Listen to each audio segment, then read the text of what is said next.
What's up, flip phone fans? I'm Dave We Like, and welcome to my video on the Microsoft Surface Duo. Before we get into the unboxing, I gotta get it off my chest. I'm gonna return this product. I don't like it. I don't see the reason for it. I know the concept is kind of cool. I've been looking forward to this for several years, ever since they revealed the concept video for it, and it seemed like it made sense. Of course, this was before we had flip phones that were smartphones as well. And I don't know, man, using the Samsung Galaxy Z Flip, I think that is the perfect flip phone. But that being said, I don't understand what this product solves. Yeah, they've been marketing it as, well, you've got two screens, so you can kind of copy and paste easier between apps.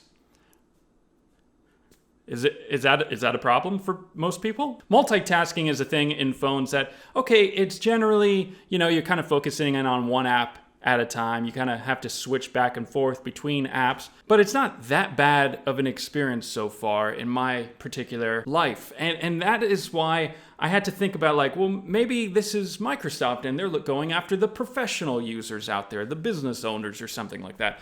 But again, what does this solve for those sort of people? This kind of causes a lot more headaches, and it increases the amount of time that you have to kind of focus in and do something, as opposed to simply using a laptop to do it, right? Of course, you can't fit a laptop into your pocket. I do see it as maybe somebody out there is going to use this as their secondary phone. I think at the end of the day, it's not the hardware as much as it is the software. I don't know what the killer app is. I don't know what the killer function is.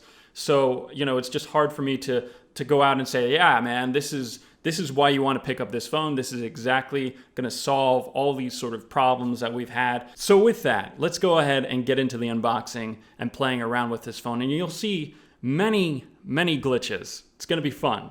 Enjoy. Okay, well, here is the box of the Surface Duo. Let's go ahead and rip off the plastic. All right, and there she is, isn't she a beaut? Let's go ahead and see what else is in the box before we take off the wrapping of the Surface Duo. It looks like we've got our casing. Now this is great because this is a flip phone, and I've found that, cases for flip phones right now are very limited. So having one already provided in the box just adds that extra oh, okay, my phone's gonna be fine. It's not gonna break into a million pieces. Okay, so the first thing that I'm gonna go ahead and take out of its box looks like it is our USB-C cord. And next we've got the power adapter. And in our third box, we've got a bunch of pamphlets as well as our SIM card ejector tool.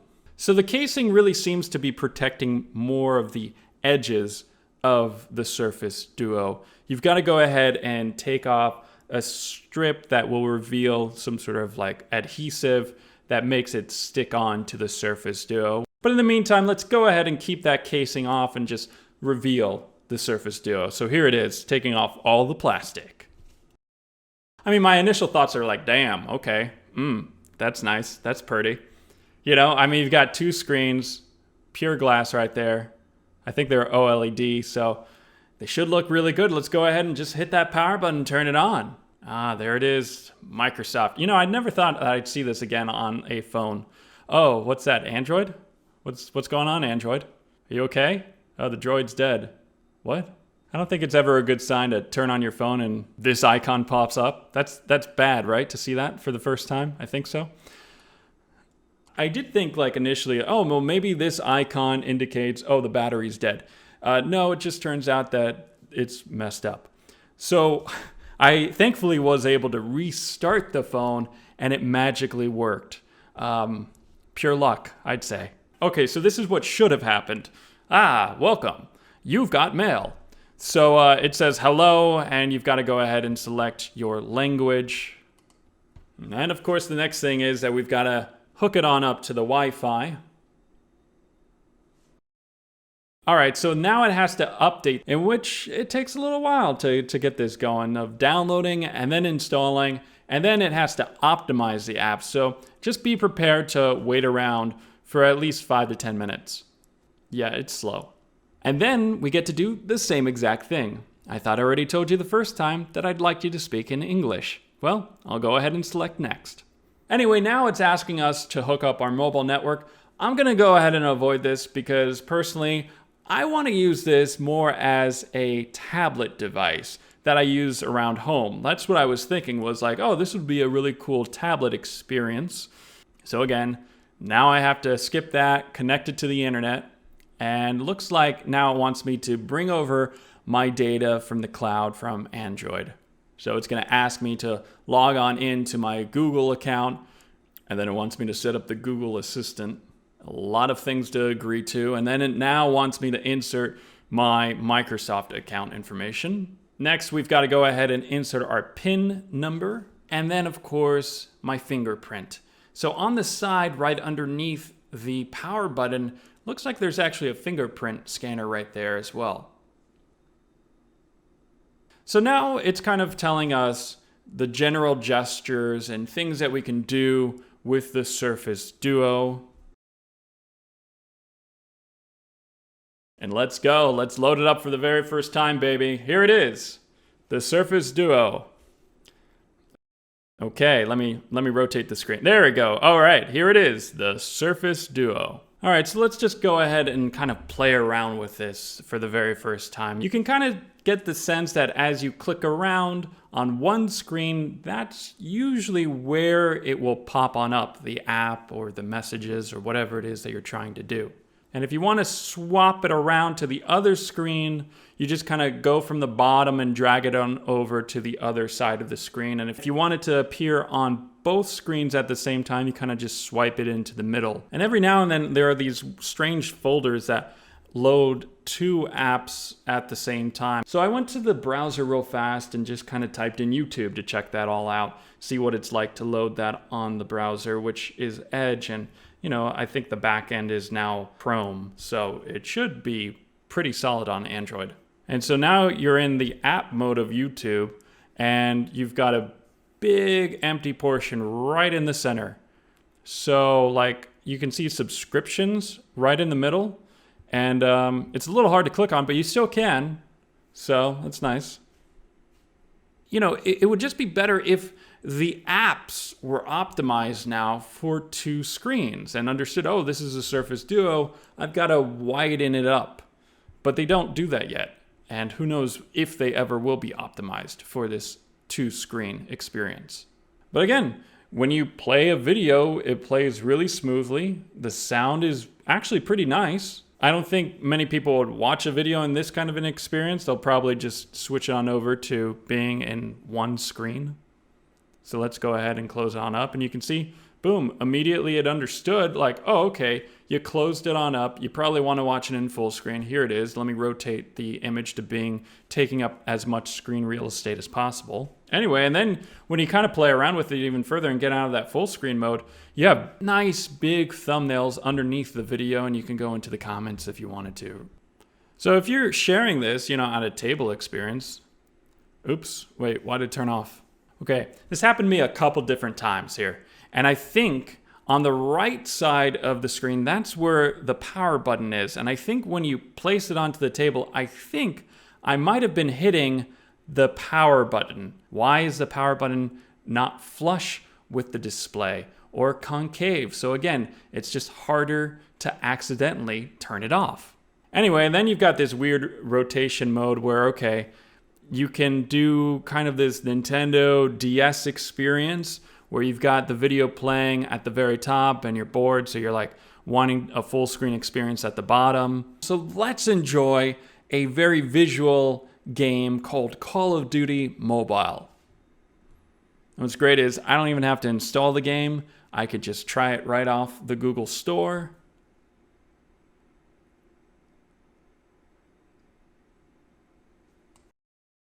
So here it is. I'm ready to go in this particular mode, but it's on the back side. Okay, that's fine. You're going to be on the back side. Okay, sorry. It was my bad. That's fine. Anyway, as you can see, now your thumbs take up lesser of the screen because the screen is larger, right? So you can see more beyond your thumb. I'm not that good at this particular game. It's kind of my first time I'm playing it in months, but you get the general idea. It's completely playable.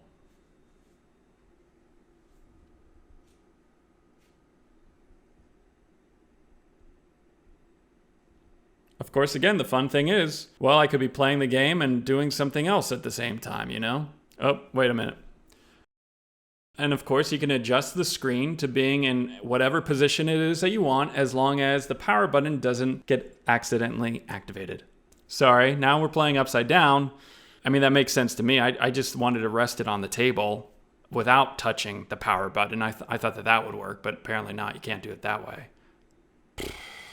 And anyway, so I'm not sure. Okay, let's go back into the operating system. Oh wait, what's this? Half of the screen is gone. Why is it blank? I have no idea. Okay. How do I get out of this? I have no idea. What do? I have no idea. Oh, there we go. Okay, that worked. How do I get back over there? Oh, it's gone. Okay, well, that's fine. I didn't need that page anyway. So, of course, the other thing that you could potentially do with this is like, let's browse the internet. Because browsing the internet is something that people do.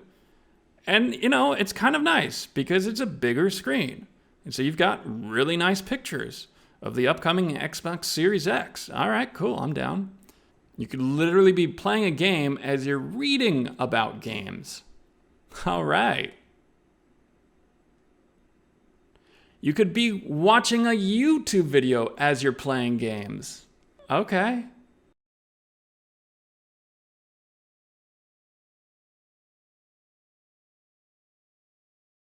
Of course, you could still do the picture-in-picture sort of mode on YouTube and move around the video wherever it is that you want it to be. Let's talk about the camera for a split second there because, you know, taking a selfie is something that we all love to do. And with the Surface Duo, the only camera is technically on the front side of the screen. So it's kind of an interesting experience because now you're going to have to be physically rotating the camera and flipping the camera around to take a picture on the back side of the phone. But it looks pretty good. I mean, I wouldn't go ahead and say that, hey man, that looks bad. I'd say it looks pretty good. You can take pictures in 4:3 if you wanted, or 16:9. You've also got the ability to take video as well, and we've got 4K at up to 60 frames a second, so that's pretty damn nice, along with HDR video. So here's what happens when you go ahead and flip the camera around. You automatically, on the other side of the screen, get the camera app, which is pretty smart. And it's the same exact camera as the front-facing side, so, you know, you get a generally kind of... No, whatever. Now, as we all know, I mean, when you kind of whip out your camera, you want to take the photo as quickly as possible because you might lose the moment. This is just one of those sort of phones that now you're going to lose the moment. Again, it's not really meant for those sort of quick action moments. This is, I think, again, geared towards business people, and maybe they're just taking a picture of a building or something like that, and I don't think the building's about to move anytime soon. So, you know, they'll have all the time in the world to take that shot. Of course, because there is a camera on the front side of the screen, there's also a flash. Don't turn on that flash right into your eyes as you're looking at the screen because it is very blinding. It's extremely bright. I don't know. God damn, turn off the fucking flashlight. Turn off flashlight. Turning flashlight off. Turn it off now. Turn it off now. I don't know why you have to manually turn off the flashlight when you told the assistant to turn off the flashlight, but it is what it is. It's fine. It's a Surface Duo. Of course, because this is a Microsoft product, I wanted to play around with the stylist that I have for my Surface Studio 2. And it looks like it actually works.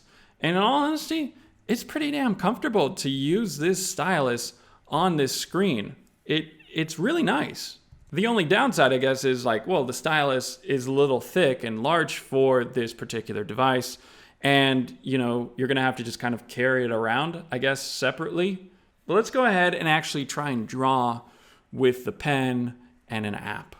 And as you can see, I mean, it draws, it erases, and you've got two screens going on at the same time. So technically speaking, you could have like one screen open to a picture that you're trying to now draw.